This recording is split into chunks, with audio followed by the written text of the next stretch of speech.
In problem 142, we have this bar which is moving in the horizontal direction with velocity of Vm, capital M. And let's say there is no gravity, and also this particle is moving in the y direction with velocity of V small m. Then this small mass is gonna collide and stick to this bar. So after the collision, this particle is gonna be embedded in this bar. And the question is, what's gonna be the velocity? What's gonna be the velocity of the centroid of the whole system in the x direction and also in the y direction? And also, what's going to be the angular velocity of the bar? So, to solve this problem, if you consider both of these masses, the particle and also the bar, together as one system, then there is not going to be any external force or anything on this system, right? The collision force, the impact force, is going to be an internal force if you consider both of them as one system. Then, because there is no external force here, the linear momentum and the angular momentum about the centroid of the system is not going to change during the impact. The linear momentum before impact of this system is going to be equal to linear momentum after impact, like many problems that we had for particles in chapter 3. So before finding the velocities of the bar in the x and y direction, let's find the centroid. So at the moment when this particle collides, we are going to have a mass of m here and mass of capital M at the centroid of the bar. So the centroid of the system, everything together, is going to be somewhere here at the middle. Let's call it G. Let's say the distance from here to here is let's call it B. What is this B? You can quickly find it. For example, if you put the centroid of your coordinate here, mass of the particle times the distance of it from this origin, which is 0, plus mass of the bar times the distance of it from this origin, which is L divided by 4. If you divide it by the total mass, it's going to be this B, right? You know from statics course how to calculate the centroid of a system. B is going to be equal to the big mass times the distance of it from here, which is L divided by 4, divided by the total mass, which is small m plus capital M. That's one thing. And the other thing is, we know G2 is going to be equal to G1 because there is no external force. We are going to have conservation of linear momentum in any direction, in the x direction and also in the y direction. So in the x direction,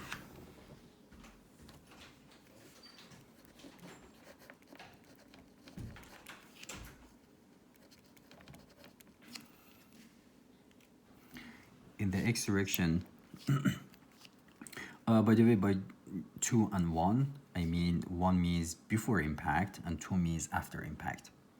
Okay. So after impact, the velocity in the x direction, the momentum in the x direction is going to be the total mass times velocity in the x direction. This is G2 in the x direction. The linear momentum after impact in the x direction is going to be equal to linear momentum before impact in the x direction. So in the x direction before the impact, this little particle doesn't have any velocity in the x direction. So the linear momentum of it is going to be 0 in the x direction. The bar is moving with velocity of vm in the x direction. So the momentum, the linear momentum of it is going to be its mass times velocity of this big mass. So velocity of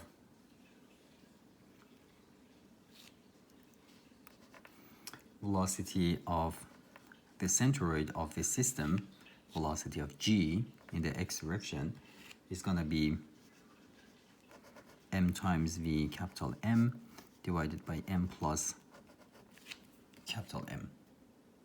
And we can do the same thing for the y direction.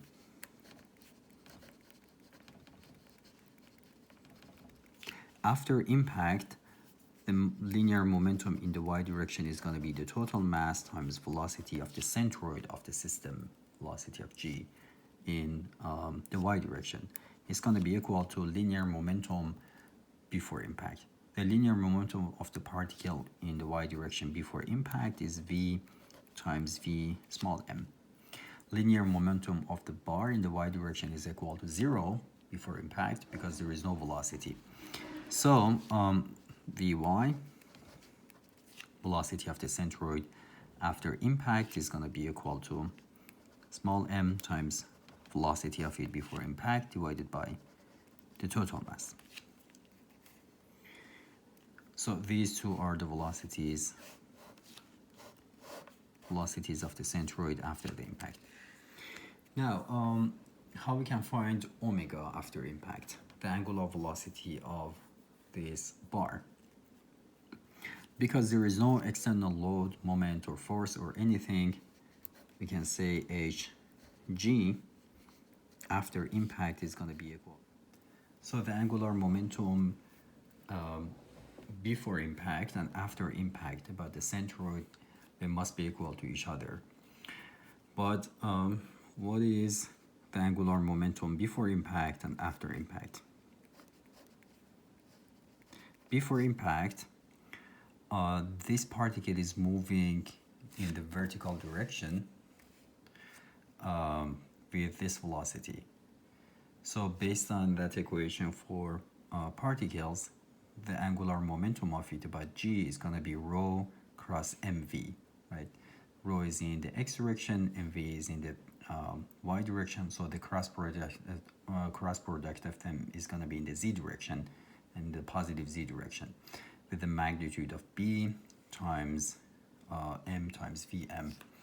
So we are going to have b times m times vm for that particle. And for the bar, it is moving with just velocity of vm without any angular velocity in the x direction.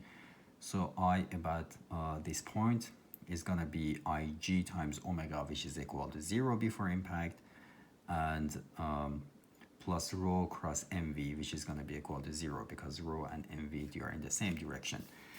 So angular momentum of the bar about g is equal to 0 before the impact. So hg is going to be just bm vm before the impact. But after the impact, angular momentum is going to be ig times omega, and this I is the mass momentum of inertia of the whole system, right? The bar plus this particle. So it's going to be equal to I of the bar is going to be I about the centroid of it plus mass times this distance squared based on parallel axis theorem. And mass moment of inertia of the bar about the centroid of itself is 1 over 12 times mass times length squared. And we need to add mass times this distance squared, which is L divided by 4 minus B squared. The mass moment of inertia of the particle about centroid is going to be its mass times distance squared, which is B. So we are going to have small m times B squared all times omega. So this is going to be equal to Ig2. So Ig1 is equal to Ig2. From here we can find omega.